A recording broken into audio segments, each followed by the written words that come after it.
Hi everyone, it's Shawn Huston from Huston Real Estate answering some more questions. We have a question that comes up very often, and it's what are seller concessions, both from a buyer and from a seller.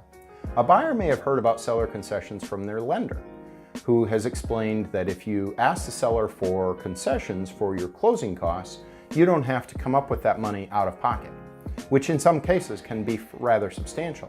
Closing costs can average from $3,000 to as much as $5,000 or $6,000. Then the seller worries about, am I not getting all the money for the house? And in some cases that's very true.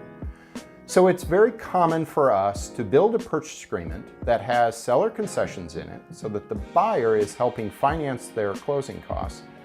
But then those seller concessions, that percentage or dollar amount is added on to where maybe the original purchase price started off as. So let's use an example of a $100,000 purchase. A buyer may come in and say, I'm going to make a $100,000 purchase agreement and ask for 6% seller concessions, or $6,000. The seller would be getting $6,000 less and the buyer would still be paying the $100,000.